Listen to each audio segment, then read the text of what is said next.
khai le tra atul le train story ngai nom deuh mai ngai thla chho le don ang o tra atul le train bunga na ziak tu aram hun thara kan chanchin ngai changin nu le pa le thalai rol te chu in chung le pon lama chuan an thu thu maya alom rolin alung siat thaka ain thar hun nom du khop mai a thalama ma son silo a cheber thleng bik em silovin khuwa chu kan hmak wara lom ngai min men pui tu te an trin chan me lai le khosak lama ni po a chhuat tran sur lai chuan kanu chu fiang reng takinaron menga abul maya thu keini u nau chu min ron ena soidu nei ni om takin a mui chu a chet deta rangzetin ka zupun niam ngala ma se a soi eng ma hriat thai om lo reilo te amai mi ching riaya aralta karei mo le kanu chu kum khua ameng le to ngai lo turin amai mi ching hlenta ani chu ve le ma zuali chuan engma hreto lo khumamu kanu chu abo chu ka kanu min kalsan su kati ani lom ni enga nge min kalsan tak mai itel lovin eng tin nge ka om theyang min khongai lovem ni kanu tin atrap ngal vonga chumin nuwa ka om dan chi chu ka soi thiam lo ka bing chu ka kamang ruma vot ti wang ni silovin ka khur dera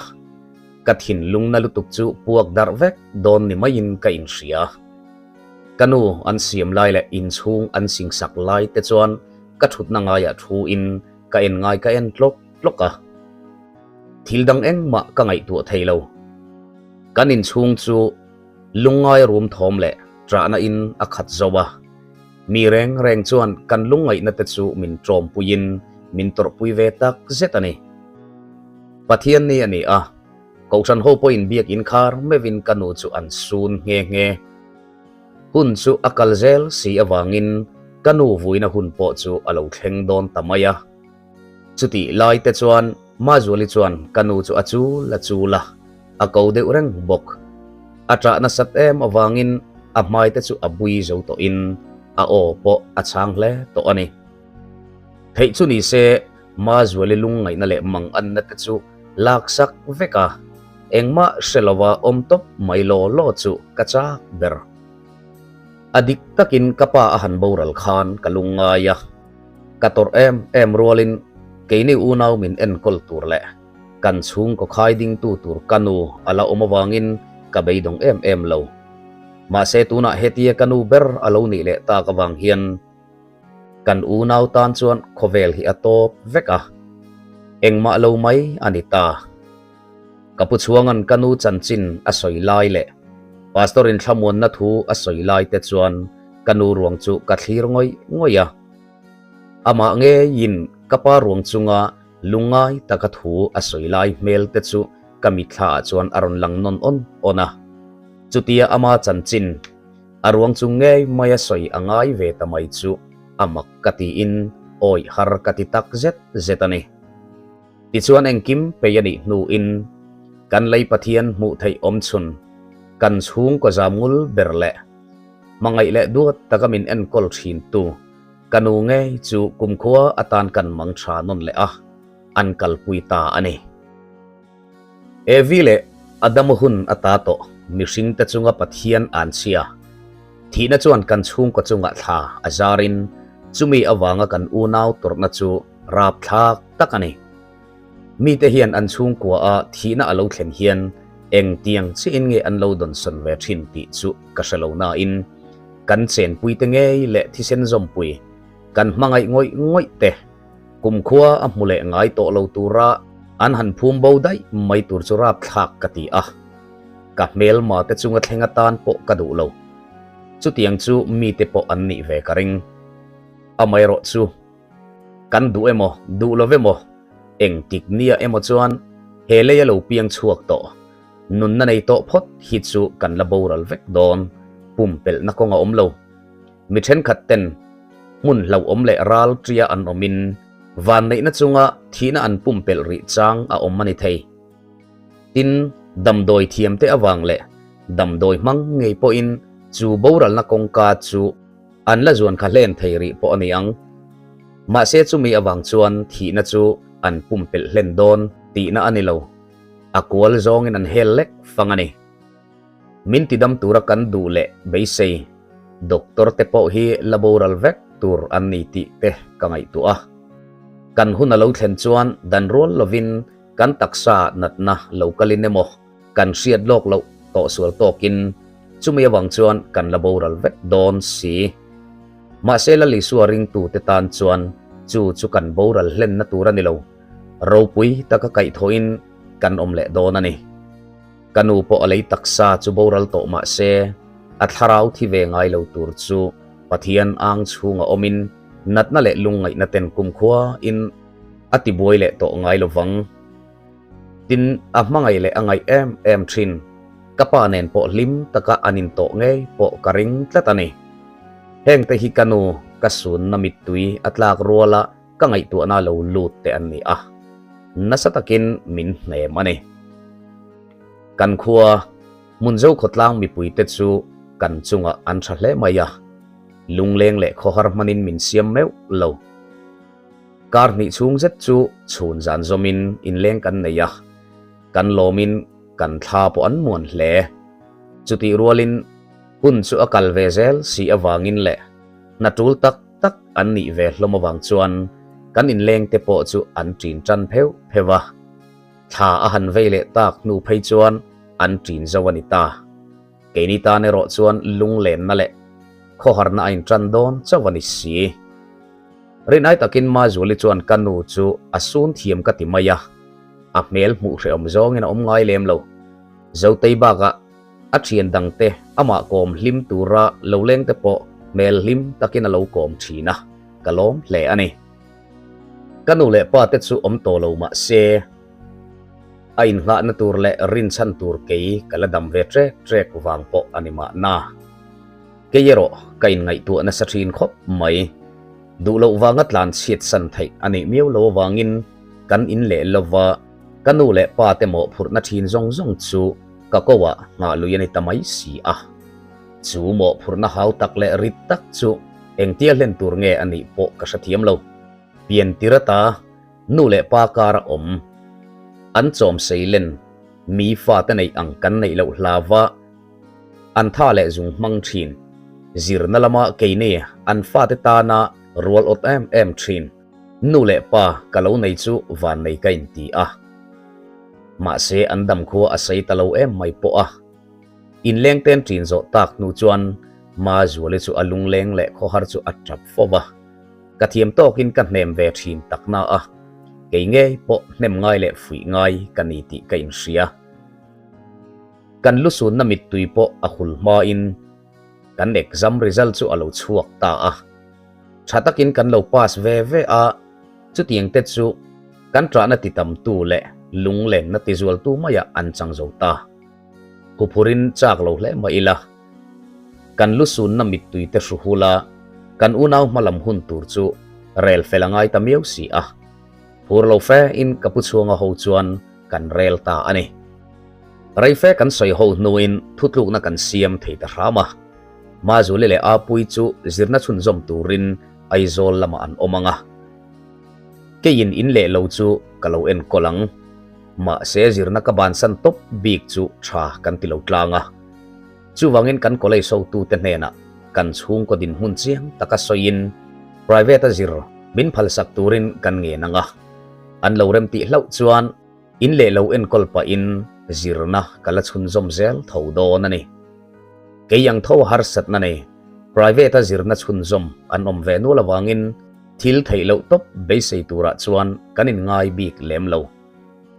thutlu na kan siam zo nu chal kar lo om ma saber tho tan ni tuk chuan ma zuli le a pui chu aizol lama chuk turin an in siam mol mola keipo kan college ho tu te mu kangai wangin an ruala kal ve tur chuan hur lo fe in kain siam ve boka hundang angin in chu sana wa chu le zin vel po ka phur ta meu lo kanu le pa khazong ladam se ka in siam vel lai chu min lo puin kamamo tur ni an hriat te chu phur takin min la khom pui le nge yanga chuti pa chuan thu tha engkim min hril pa bokang ka chuan na tur lo thlen ve le motor thleng min thla in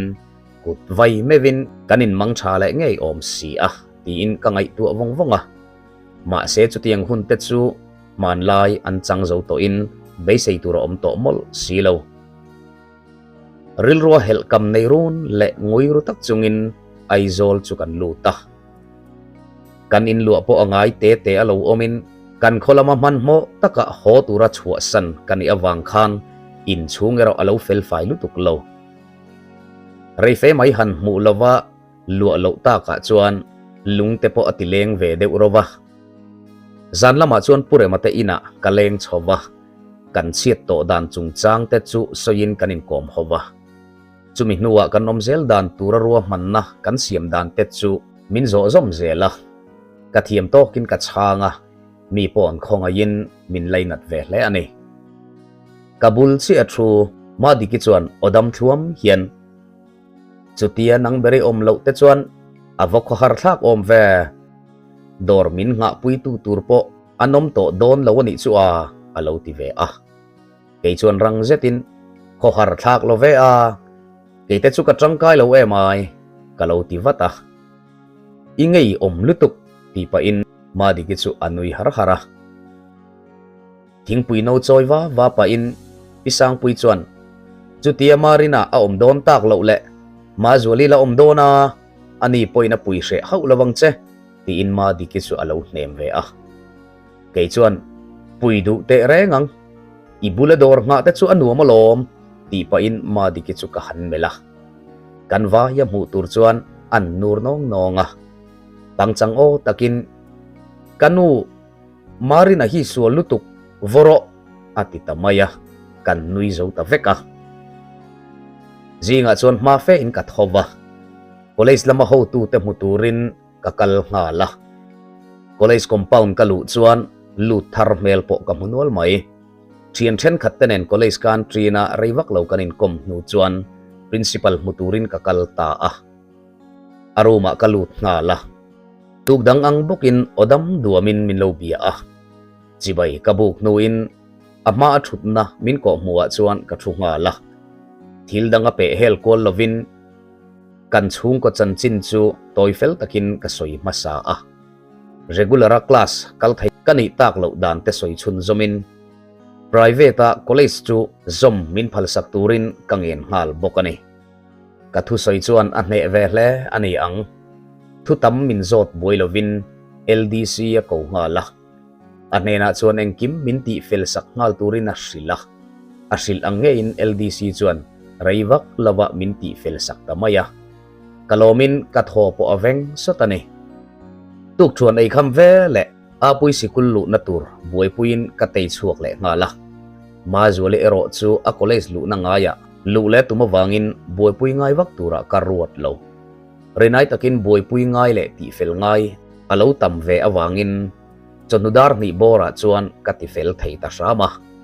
lo tling in ti takin in lama ka ho ngal wangwanga in sung ka lu ruala zotei mel ka han muput mai chu ka phuchiang kher mai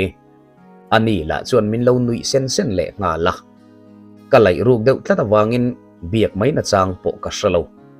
ama jok chuan min bezui bora reilo te a keipo kapangai le tamai bok chumi nu chuan lim takin kanin kom tlang le ta a ma zuli le apui e rong bol me puya tumpo chu kaphal lova thu thleng se ya chuan in serial in kan thu a kan chung ko chunga van doina thleng awangin zotei me po ka ngai sak man ta lo chu kain thiam lo ru hle kalaka vuina anayani point thiam thueng ma soitur kanai lo ma se chu tiang lam reng reng a soilo chu tia hnekin kan van doina chu poi ati thu le aru ka lo tor na sat ve zia te chu a soi siam siama makkati san lo zotei ani miawa zotei chu kan khu atangin zingkara chopo eilovin aron chuka lo ni a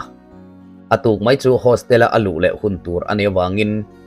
zan chu kan hne na ria tuma lo kal alo ni a kalom kher mai zan lama po khoi danga chua zai ka relo zo tei bula chuan katap chota anin min lo thak lel ve thaw wangin kanau te mit mei po kan veng seng lo lek lek ani ma se ma zuli chuan min sathiam hle a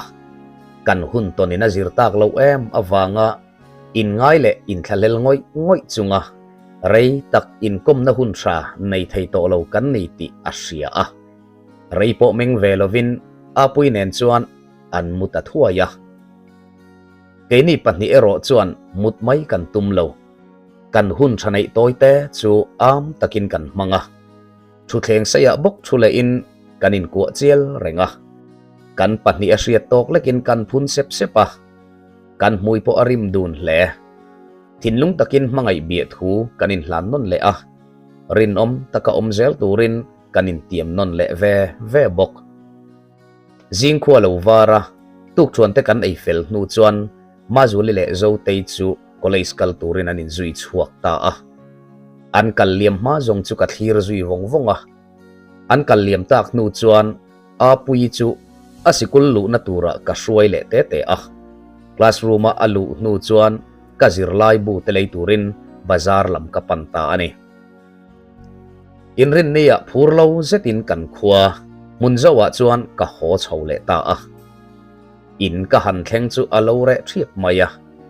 nidanga min lo chiau au tu tele min lo lom tu te mel reng mu turan om to lo are hian are ngoi ngoya kalung lengin avakho har thak te lul em zana chuan puyaron leng hlava kalom hle riak ve ngal turin ka soma alo hnial bik lova zan rei tak thleng khuma mengin kan ti zuya tho tran ni atangin ni tin deuh tho kan huan lama chuan ka liam ta a kumdang anga kan en kol mu mal man meu lo wangin na tho tur po alo tam hle a furwa tuitlak tak ma a na zual pui chu zo ka du awangin ka thok rimin thanem po ka ngai ve thin le a ma ni to ka ha ve viau thina ni kan huan chu dai nai mai ti thei khua atanga la lem lo takani a apan na kong po chuk le chho om meu lo zol nuam takani wangin kalvel po ha thak thamani lo kapa kha na thokin ka zui na saman ve viawa eng po thok du nila nakal mang le a tho sot dan te kha min sil mal thina kan huan bi ka aril ru zong ape ka wang khan ser kung en kol dan te leilai sot dan le huan sam dan ba ka lei tha siam dan te thlengin te lu om lovin min zir tira atakin kan thok dun zel boka khang te kha tuna meu chuan ka tangkai pui ta hle ani tun nuwa ka ngai tu let le hian khatiang taka min lo hil chip chiar pe kha amak kati a damrei a in ring vak lo we monile ti in ka ngai tu rau thin kapa ang e min kan huan chu latui chil veri lo ma ila ni tinahan mu ta ka chuan ril ruwa acham zui lo thei lova zana ka mut thil mai thei lo chang te hian kat na mabak tho zui dan tur te chu ka lo suang tu le vung thin huan chunga na tho tur om reng a enga po chu thokila kanu le pa sul nu ka chui hi aningot zel to si a alung len thak du thin kher mai anni an la dam laya keisikul ka chol ve changa kan pathuma kan tho ho dal na muna te chuan keima chawin khohar takin ka thok ta a kain ngai tu lung len ni te phei chuan mit tui ne na ka tho ni len chang po om fo khang hun lai khan kanu le pa te khan tuna ka din mun tur khi an ngai tu thleng phabi kin ka ring lovani chung ko a lim taka kan chen ho na thin kan in po are in aru huai mai in lian taka soi tur ni lo ma se ma ni maya khosak nan chuan a zau lu dewani in chung bung ro le thil dang te chu an om na nga ya la om thlip thlep hlom ma se alua tu le mang tu te kan kin tak miau lawa wangin in chung po ruak huwa ya hriat lo thei ani lo hetiang em hian nu le pa te hi in le lo ti hulum tu an niang ti ngai na reng ka lo se phak lo ni tin deuh tho in huan lama kaliama tlaya ina ho in erong ka in bol chopa ka in buala cho ka ei chau thin zana po ka leng chuak tam lo hle a in leng ka nei changin ka thiamang tokin ka lo kom ve a ka nei lem lo chuan zirlai bu ka chiara ka mu mai thin chu tiang chuan hun le ni te chu ka chiar chho ve bek beka kalung len zual zana piangin zo tei le ma zuli le kha tur ka zia ka thon thla zena zo tei po in ril rudang ala pu bik lo ti ka han se thar le thin te chuan tle min kalung len na le kho har na te chu a chhok ve dewa zan khat chu puya aron riek le a khuma mu chungin kan ti a hetia ma nia kho har taka om reng mai chu a se om don mai nupui nei zai te hirel ve to mai la ati chuan kalangai tu ngai zen lo aron soi chu awang chuan kanui azaru hle a kanui hak ringota thutak fe in puya chuan ka fiam thu lawania ti tak ema chuan inupui fanau te en kol na tur ipa in huan thatak adin sak to chea huphur na chan tur om reng lo kum thu a po nupui nei rol zet chu ini ve to lo mala ati le chuan kei chuan chu tiang zonga ngai tu chuan a dikalom ma se ba tal hi chu han zo ve photila mole abak zel te ero chu kati thei to kher lovanga chu ba ka nupui ta na ka hualla zirlai ve thawala ni sia anu le pa te po in an larem ti lo rengang kalau ti ve a kamitha zo te chu aron langhal uara palai kan tir photanga arem tak lo le enge ar tal dan chi khat chi a om lawan ti kha kan rudai mai do na lom mi te po anin rulong longa rai lo te anin soirem vele mai zela lom ati le chuan aril ru tak asoi ni po in ka ria kei chuan rang zetin khai ru ka bul kan tran mai te chuan kan tluang lawang kan zirlai te hi han zo fel ve ila hun tha chu alaron her chuak ve mayang nupui pasal thuwa ngat hi chuan man mo lutuk hi a thaber lawan ti nia ati chuan puya chu angoi zui wangwanga rei fe nuwa puya chuan isoi di khop mai ma se chan lo khana achuak mayang ti ka hlau pui deuh mai che ania aron ti le boba aril ru tur chu ka hriat thiam pui hle chuti rual chuan zotei mi zia ka ngai tu ero chuan min hlau thon pui ang chu a thlen ka ring lem lo thung chumi nu chuan zan tin deuh tho puya len lu na thin veng sang lama pulal tluanga fanu rin kimi chan chin chu kan sep ro tui zuya zan rei tak thleng kan menga dikin puya hian zotei ne na kanin kar mangai na thuk zia le na sat zia hi a khazi tluak lo deuh ni ten ka hrethin anin sang pui a mangai ang che in zotei chu kap mangaya sang puin ama a mangai ang lek ero chuan zotei hian ke hi min mangai velo chu tak chu ani puya hian a mu fu thiam theilo chu mei che pakhat awanga mei chia zong a ringam talo chu amak kati rolin rinom lo poi thei dan le a ngong nat zia ero chu ka chiang hle ani kun le ni kumte chu liam zelma se min sing tu nu le pa te ero zong thei hil an lo har ani ange limna le lom na ka ton chang te hian ka hre chuak lo thei thin lo chutiang bokin lungai na le se om na ka to changin ka ngai azol tinge moti tur hi ani a zirna lama thanem min ngai pui thin dan le an rol o thin dan te ka ngai to in an fa panai chunin ba hial ka zo ve tak thu te an fanu duat lain final year azirmek thu te chu han se ve ngat se zong an hlim te ang chu tin kun kalzel tur ngai tu a kan chung ko in tun nun ve na turata na an lo ti le ruwa man tha le tuipo na sataka an lo sen to na kan huan le achunga sanga dil te chu anom tak lo nuwa ka en kol chun zom dan te ron mu thei ngat chuni se an lung oi ve hle chuan ka ring mi fa te lukse su lo ma ila zirna lama kan tluang u naw ve viawa hetia ba ka han zo ve nu po hian tlangwal phan chang tia soi tur chu kalani bik lo ma sele ni tin deuh tho than sa ina bual ni sen sa hnuaia na thok thin kani awangin ka kumzat ngai tu chuan kalang upadeu ti chu ka hailo huana tanga sum kalak lu ve ang kan man khop tur bak chu kum tin dak ina kada ve zela poisa hlut na ka chian em awangin holam mai maya khoral chu ka phal me lo chuti rual chuan kanu le pa atanga ka ro chun pathian me na soma pakhat pe ke ro chu ka uingam lova ka tho chu atangin telu omlovin ka pe ve thin hek te wang hi ani ang ti turin na thok thailo top khopa dam love mo po kanai lo tlukani huan thlai le ra sanga te thlengin mal som na kadong ni in ka hria ke nei khuwa ang kholian lem lo taka chuan min fak der tu po an thanem ve viawani tlangwal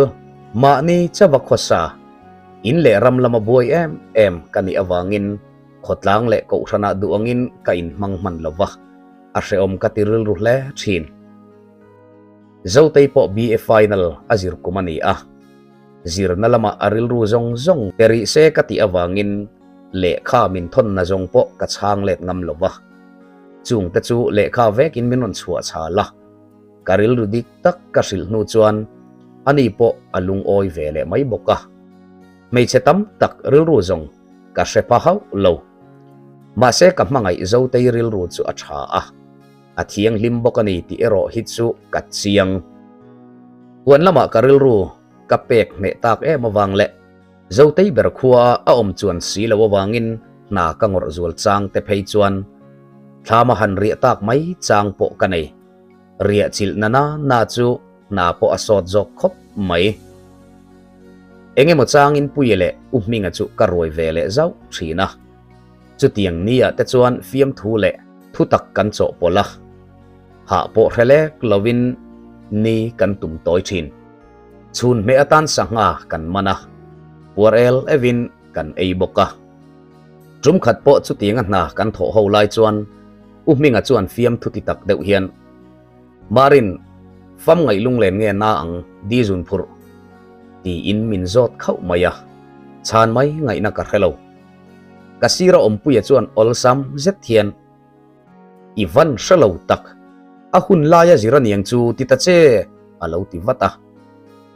kanui mai na a ka ngai tu zui rau thung puyan a hun laya zir ati chu adik thui thei om hle in ka hria kan mangai le la thlak lel ngoi ten min han boral san hi chuan hre om kan ti a atluk a om le thei to longe ti tur khopin kan nga ya kan lunga leng thin ma se upaten fam ngai chu khuwa rei na hnem nga ye an lo ti thin angin kumte lo ve meu chuan an ma ni nga ya kan lung len na po are ve tiel tiela kum tama ve nu phei chuan kan theng hil ta de ra ti na nilovin an ma ni nga ya kan lung len na te chu are hle to thina ni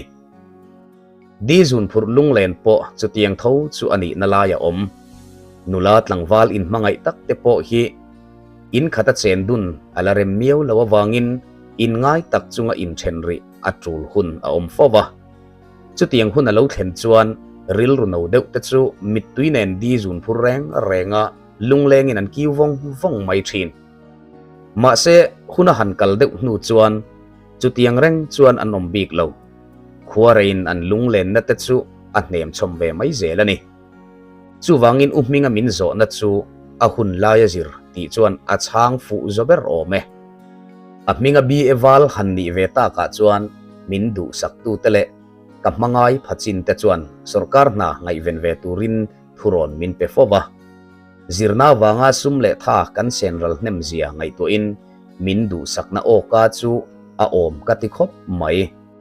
ma se keima takero hi chuan sarkar na han ngai ven deuh na emo tho chak na emo reng kanai ho lo thunga pathian ni tlai ani a ma zuli te po chol manga an lo ho lai ani ma zuli chu lailam thalai tong trai in khoma atela a pui po apa te ina aleng chho boka zanri achom me atan ar katala chung vel boi pui chuan puyanen chuan chauka a kan virdun zaka puya chu kan hne na zanria ei ve ngal turin kati a chuti lai chuan tuemo hian kongka chu aron kik data kava hon chuan kan kho VCP pudenga lo ni a lo leng ro enge i du ve ta khia le kalo ti vara eng dang du lo ve kalo tei lut satli ve deuh mai mai kha in va me tui bik don ve ati zom zata chuti lai chuan thuka puye chuan ar chu aro sar sara nia kanau te chol manga an lo hola ya nia kalo tal sak ve nei hi nang poi ei ve nga lang chu ti pa chuan tui de na chuan ka kut ka sil bor bora tiro helama hian ti pa in sitting room lam kapan ngala thu thleng sei pakhata kan thu du na tunlai engei tho thina ati chuan huan lama kaliam ni tinani mai na tho tur la chu phung vel an soyang dewania apung tel ani bere anui suka nangzong dai naya huan thazet en kol turi neya iwan nei hle ni ati le a thudang dewa pakai ta ila kan kho hai sikula thok tur sarkar en zirtir tu alak bel don ti thu hi tlang kamatangin ilo seto emo chu keini amminga khotlang shuai tu te hi chuan kan khomi nge he na thok tur hian kan du a chu tianga han thok thei mai tur po pani khat chu in lo om ve ta nen kan ril ru po a thlamuang khop mai isiat angin sarkar sikul anina a heng nalak te hi chu sikul committee te thu ani nalai te ala oma kan thu ve viawania tin he kan khu atanga dil thei zinga po nang hi a it om berte zinga mi ini in ka ria idu tak tak te chon ron dil vela thei to kalo chhuwa puidon chenia ati dap dapa amidu sakna le fakderna a chuan kalom khop mai ma se chu tianga nang het nei turin ka ngai tu na kala seng ngai reng silawa han chan ngal mai dan po ka thiam lo le graduate wal satlia tho tur nei lo tei mai chu ni ila ka orang khopang kain ngai tu fe nu chuan pudeng min du sakna a chuan ka valom em ve o chuti rual chuan imi hriat angin in le lo en kol tu ber kanisi a o emo ayemo tia chang hal mai thei cheni in ka in selovani kanau tenen po kan lo soi ho ve anga kan lamamo view mai thei chenia ti in ka chang tangota ani chuan adikalom hei adil hun po an hong chawalani a aman mo thak tut leinam han soi ho ve ula idil ta ni chuan ka han soi to angin thei to kalo chu puidon chenia alo ti zui ngal zata zirtir tu na chu duin dil ta ila ani berin thei top min chu pui phot chuan ka mu nge po ka in ring chumi nu chuan kan khotlang boruak sang te chu kan soi le a reingel kan ti nuwa a ho ve ta a pudenga chuan nuwa chuan puya chu ka fin le ngala kanin kom na thu te kha a she phave vek si a pudenga ka chan dan chu alo du khop lo hle hi alo ni a enga nge ka dil don ni ti tlang hal mai lo le tu nang laya sarkar na te chu a chu in anin chu to hi chu ba ka khual khuwa po ni lo khotwal le nga la tho thei ani a hluwa lo mo le huan lami ngai tu ni po in i lo in lo fai ruayanga i en kol thei don tho sia ti na chek tlak renga ma ni to ka tho rim ve zia se tu ani a soi chu ka sathiam hle ma se puya chuan mu mai le riat thel anei ve tho ti chu ka ria chu kei berin sarkar na ka tho si chuan tuin nge kan huan chu tui tak le thanem ngai taka en kol zui ta ang ti chu sarkar na muwa tho te chu thilom om tak le thlak lel om tak ani nge yang kei point ka chak ve tho chu ti rual chuan kanu le pa ten harsat na tam tak pal tlanga an lo din kan huan chu ti zu zi mai ka lawani adik takin soita ila huana ser thum kung puitling ve to atang le sanga dila tangin kum tin sum enge mozat chu kala lut ve to chung tele ser kung la puitling lo tam tak la om chu dua taka en kol zui ngai an ni chu na hau tak chu lo fakuta da mai chu ka ngai ngam lovani mi te ayin ka taima ka thok na sabik ti na anilo mani huana nana na chuan na tho aphur oma a hlok na tur hreranin tai matakin ka thok thin ani zo chutiang ang taka taima le phur taka thok thei tur chu midang roi tur ka hmu angem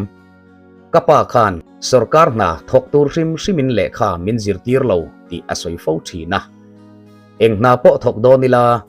le khathiam ni chu atangkai na poimo vek ati awangin harsat na tam takkara po min zir tir kha ani a hetia ama tak lo nuwa hian phur taka alo tho thin huanen kol zui chu kati tura ka ngaya sarkar na ka tho ve phak chin po ka be sei ngai lo ma sele ma ni khuwa nge sarkar na be sei tura tak awang le thok tura min du der tu te an lo ve tak kawangin soi ngaya ka ruat lo thin te chu soi chu lo thei ani ta si lova zana ma zulenen kan soi dun ta a ani point a lo hlana kan na tho dan te chu a reve vek si a atira chuan ka ha dam zok na ani ringin zirtir tu na chu dilve turin mi adu le a ke chuan kan unaw malam hun turata na ruam han na kalo siam ruk dan te chu chiang taka soin zirtir tu na chu itom viu ma se dilri lo mai chu kadu thu te chu ka soi thunga tin huana tanga kan sumlak lu ve kum tina apun dan te soin mumal zok le uluk zok ka en kolan ni chuan sarkar na thok tam tak te chu kan ot bik karin lo thu te thlengin ka soi boka chumi nu chuan ma zuli po aril ruadang ta hle maya atopa phei chuan ka thutluk na siam ang chu lom taka apom thei tur thu asoita a kalom kher mai ma zuli ber ka min to awangin zirtir tu na chu it ril review ma ila kadil boy du talovani bunga na lo zo vele ta ngai thatu te comment lama le subscribe like min lo ti sakjel turin kangen mol cheu ani